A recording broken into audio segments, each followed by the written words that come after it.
Bam.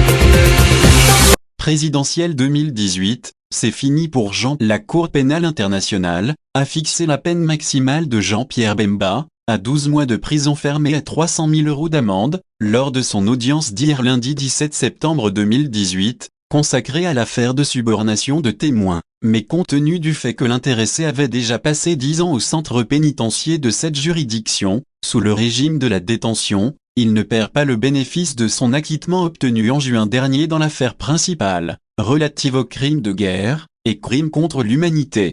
La conséquence majeure et immédiate de la condamnation irrévocable du président du MLC au niveau de la CPI est son élimination définitive de la course à la magistrature suprême du pays. Cela étant, toute possibilité de remettre en cause la décision de la CENI et de la Cour constitutionnelle portant invalidation de sa candidature est exclue, même si dans le camp de son parti, on persiste à soutenir l'hypothèse d'un nouvel appel contre la décision su-évoquée de la CPI, la participation de Bemba à l'élection présidentielle du 23 décembre 2018. Car, les membres de ces deux institutions congolaises sont réconfortés dans leur conviction que, ce candidat à la présidentielle est frappé par deux conditions d'inéligibilité, prévues à l'article 10 de la loi électorale. En effet, selon le législateur congolais, sont inéligibles les personnes privées de leurs droits civils et politiques par décision judiciaire irrévocable, les personnes condamnées par un jugement irrévocable du chef de viol, d'exploitation illégale des ressources naturelles,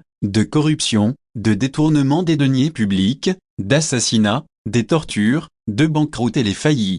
Du fait que son cas judiciaire a cessé d'être vierge, Jean-Pierre Bemba ne peut concourir à aucune élection, dans le cadre du processus électoral en cours, car privé de ses droits civils et politiques. Il est également exclu de toute compétition électorale du fait de sa condamnation pour subornation de témoins, que le code pénal congolais assimile à la corruption, avec circonstances aggravantes. Selon le verdict de la Cour constitutionnelle intervenu le lundi 3 septembre 2018, à la lumière de la peine prononcée contre lui par la CPI hier, Jean-Pierre Bemba est politiquement mort, pour au moins 5 ans, car ne pouvant jouir de ses droits civils et politiques dans cet espace de temps. Il reste à savoir s'il va donner des consignes de vote, pour la présidentielle, en faveur du candidat commun de l'opposition à la présidentielle, comme il l'a confié le week-end dernier à plusieurs médias occidentaux.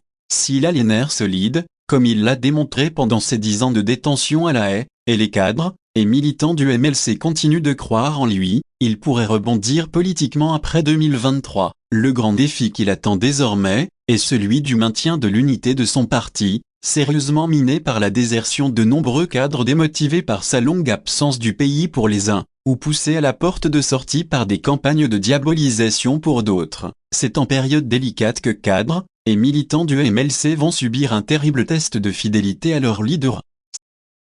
Les 15 recommandations des experts britanniques sur la machine. Un autre signal négatif vient d'être émis, au sujet de la machine à voter, que tient absolument à utiliser la Commission électorale nationale indépendante, pour les élections présidentielles, législatives, nationales et provinciales du 23 décembre 2018. Le rapport vient des experts britanniques, qui appartiennent à la Fondation Westminster. Westminster Foundation for Democracy est l'organisme public britannique, dédié à la démocratie dans le monde. La fondation britannique travaille en partenariat avec les partis politiques, les parlements, les institutions d'audit électoral et financiers britanniques, pour aider plus de 30 pays en développement à rendre leur gouvernement plus équitable, plus efficace et plus responsable. Les experts britanniques ont émis des réserves sur la fiabilité de la machine à voter, et ont identifié 15 risques à atténuer dans l'utilisation de la machine à voter, qualifiée de machine à tricher par l'opposition, et la société civile qui demande son abandon d'ici les élections prévues le 23 décembre 2018 en République démocratique du Congo. On retient, pour l'essentiel, que cette fameuse machine à voter présente des risques évidents de non-transparence du vote pour des raisons à la fois techniques et politiques.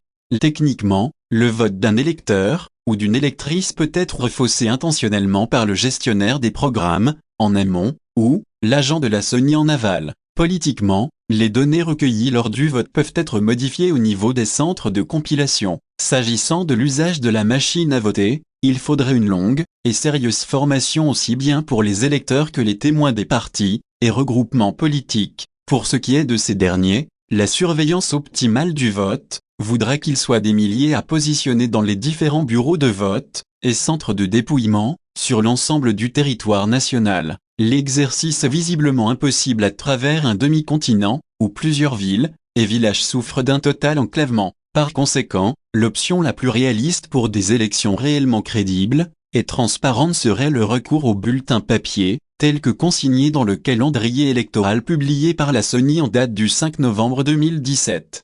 Ci-dessous, les recommandations de la Fondation Westminster sur la machine à voter. 1. Désactiver les communications externes, carte SIM, et Wi-Fi, jusqu'au moment où celles-ci sont nécessaires. 2. Recouvrir tous les ports externes, soit modifier les volets de production, soit boucher les ports USB exposés. 3. Limiter le nombre maximum de bulletins par machine à 660 pour empêcher un excès de vote. 4. Supprimer la fonction d'impression de code QR. 5. Veiller à ce que les bulletins de vote insérés de façon incorrecte ne produisent pas de vote manuel invalide. 6. Limiter les données sur USB à l'échelon provincial. 7. Réviser le processus de confirmation du code pour éliminer la fonction permettant d'enregistrer de vote lorsque l'électeur touche la photo du candidat. 8. Élaborer et diffuser les directives procédurales claires concernant le rôle des machines à voter, en plus de protocoles concernant leur maniement, configuration et administration. 9. Réexaminer le processus de distribution pour réduire la période de temps pendant laquelle la machine est sous la garde du personnel du bureau de vote. 10. Inviter les représentants des partis politiques et observateurs au centre de distribution. 11. Impliquer les témoins des partis politiques et les observateurs dans le contrôle préalable. 12. Préparer des plans opérationnels détaillés pour remplacer les matériels et les disques externes. 13. Organiser les simulations pour permettre au personnel des bureaux de vote d'acquérir de l'expérience dans l'utilisation des machines. 14. Se préparer aux files d'attente et s'engager à laisser voter les électeurs encore dans la file d'attente à la clôture du scrutin. 15. Créer un fichier long, distinct pour permettre un audit. Le vice-président de la Sony, Norbert Bassengezi, a indiqué que toutes les machines à voter sont déjà produites, et 95 000 ont déjà subi le contrôle qualité par des experts de la Sony. Selon lui, la dernière machine quittera Séoul, ce mardi 18 septembre. Au total, 106 000 machines sont prévues par la Sony, pour les élections prévues à la fin de cette année.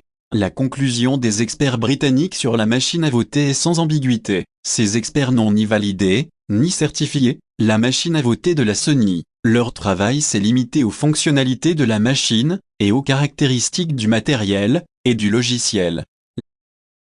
Candidature commune de l'opposition, Caméré, ou Tshisekedi. À la présidentielle du 23 décembre 2018, l'opposition, qui nourrit toujours l'espoir d'une candidature unique, devra plutôt faire le choix entre Félix Tshisekedi de l'UDPS, et Vital Kamerhe de l'UNC. Jean-Pierre Bemba étant définitivement exclu de la présidentielle, Moïse Katumbi est dans l'obligation d'afficher ses préférences pour l'un ou l'autre candidat de l'opposition encore en lice. Dans la balance, on voit mal comment Katumbi pourrait se détourner de Tshisekedi au profit de Kamerhe. Mais, la politique a la particularité d'être dynamique. Un brusque renversement de la situation n'est donc pas exclu. Congo Synthèse. La synthèse des infos de la RDC, l'Afrique et le reste du monde. Une seule adresse.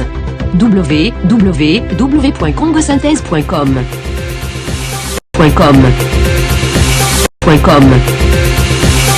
Pourquoi la Chambre de première instance a-t-elle prononcé de nouvelles peines à l'encontre de M. Bemba, M. Kilolo et M. Mangenda?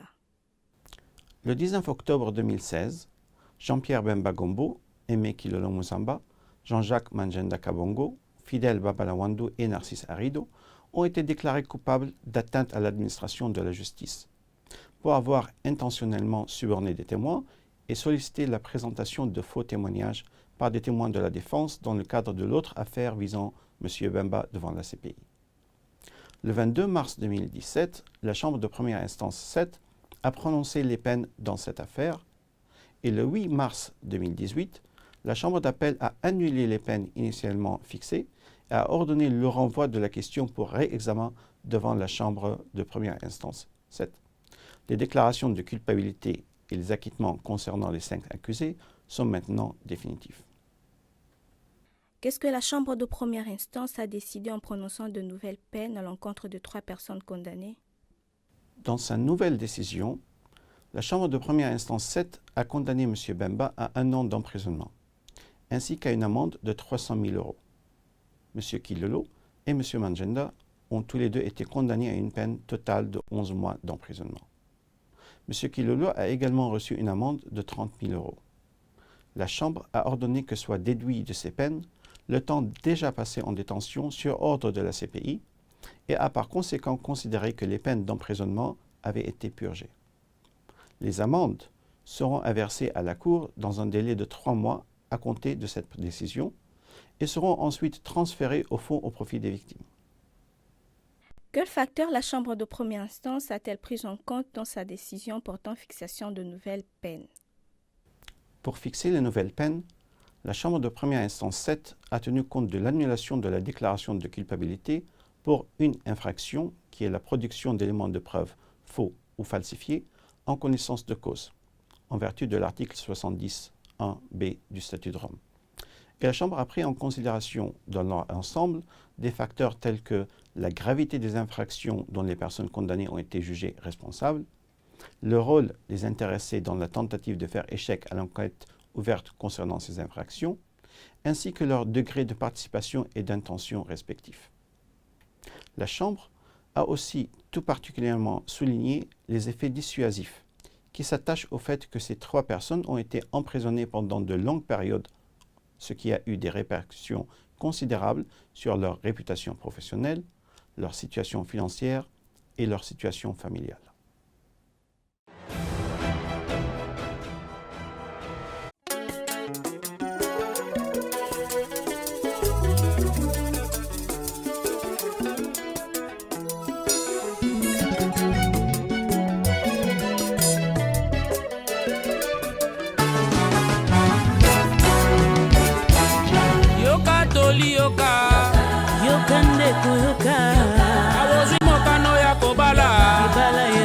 Sakana te ninga mwasi na yo banga mobali na yo ozala na vie de prière wana libale ko mela swaswe ya ndaku na yo mobali azali bebe mwasi bebe yu mobali azali moninga na yo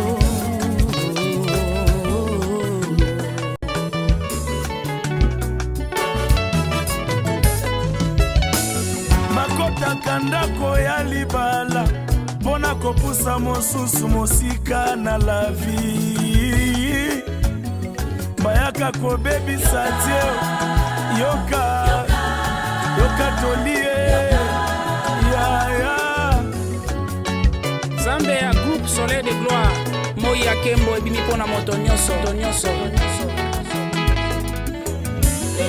libala eza sale d'attente tozozela kozonga na Yesu mama na ngai o libala oyo ewuti na Nzambe esheke koya te soki boza na bolingo bakoko kosimba bango na maboko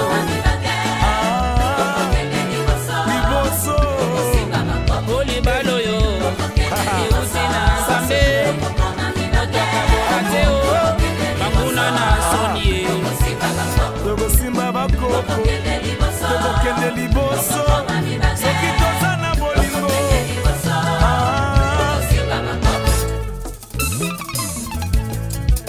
oyebi te makambo ekomi awa me baboyi te me balobi ifo divorce me nayebi te sikoyo biso tokoloba nini me moteke soki tolobi wi tobuki bainstitution ya Nzambe ezalaki mwasi na mobali jamai bakoki kosala divorce soki biso tokengi na tokoloba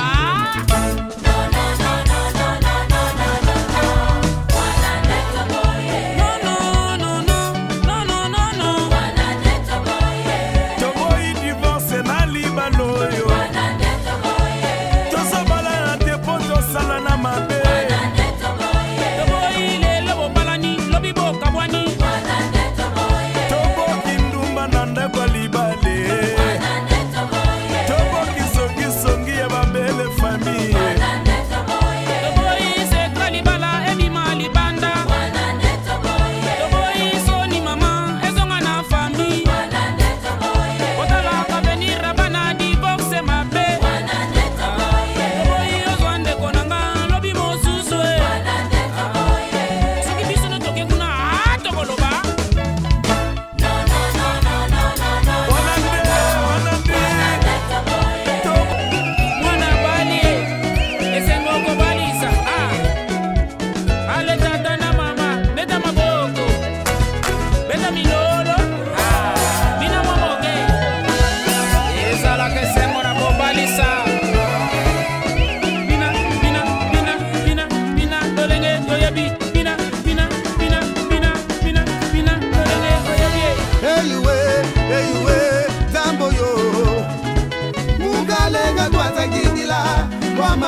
Teta